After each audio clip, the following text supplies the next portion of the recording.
On this exercise, you've probably seen this a lot on Guitar Space on YouTube.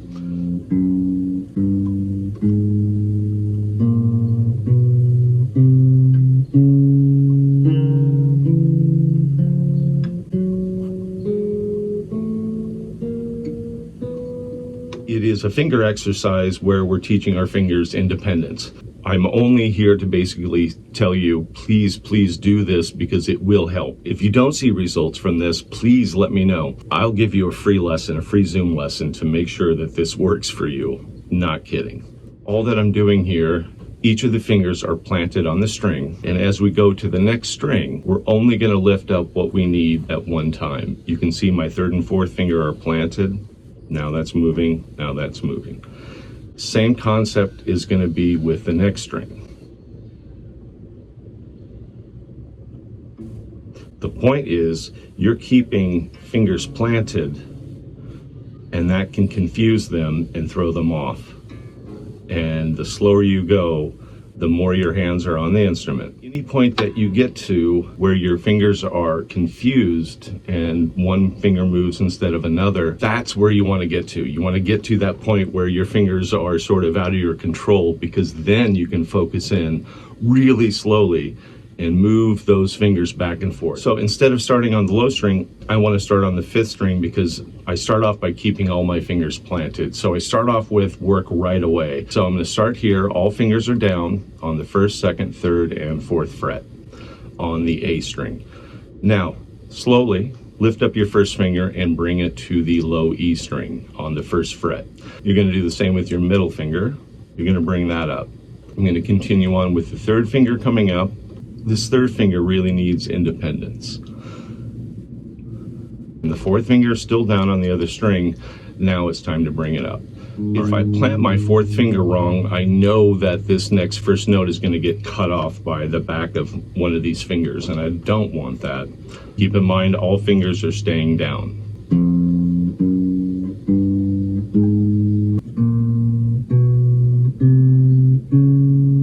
Again, I'm going to backtrack first and then continue on.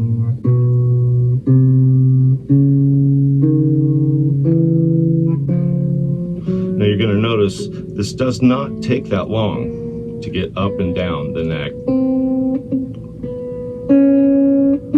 Even with mistakes, who cares? About this point, stop and see if there's any part of your body that's tensed up.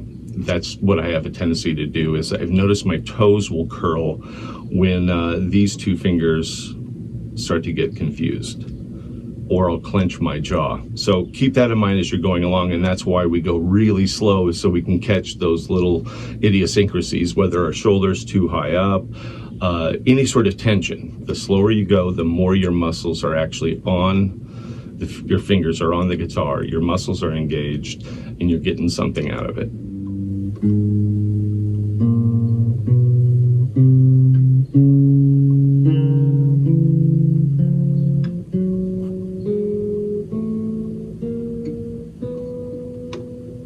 And I find this one to be difficult when I have to keep my fingers planted, and I'm going to go down,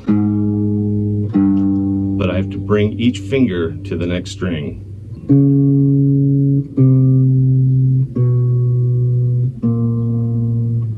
You are not going to like this when you first start.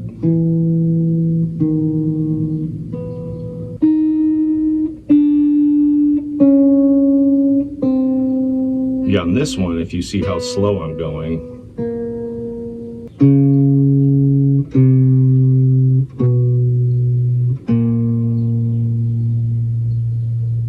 you get the point.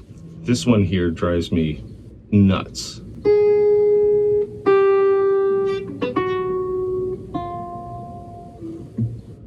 That's the ultimate goal, is to be able to jump from any string to any string. Just increase the difficulty once you get comfortable with moving string to string. Again, skipping strings, whether you're playing scales, arpeggios, is just a great thing to do. So again, don't need the right hand on these exercises. You can just simply focus on the left hand, or your right hand if you should play the other way around. And the other thing is, I don't like putting this in my regular practice routine. Give it 2 minutes a day. After 2 minutes, you're going to kind of be distracted and moved on to something else. You just have to go up and down once and you're done. Don't make it a part of your regular practice routine unless you want to. It's a great warm-up exercise, but for now, I just don't want you to include that in your practice session where you need to be playing music. And these technical exercises can just be an energy suck. Anyway, so you get the point. Even I struggle with it, so I'll go really slow to see where exactly the fingers are failing. Once you're done with it down here, I would suggest moving it up to an easy part to feel the difference. It's shorter in stretches, but could be as challenging because your fingers are in a tighter spot. I think it's important to do exercises where you isolate a hand and just focus. That way the brain isn't thinking about producing a great tone. You're just trying to figure out where to put your fingers. And there you go. Give that a try. Do it for 2 minutes a day for a week. The reason why you want to do it for a week is you want to gauge if this actually worked. And a week for 2 minutes a day, I think, is a reasonable amount of time to see some results from this. Hey, thank you for watching. Greatly appreciate it, and see you on the next video.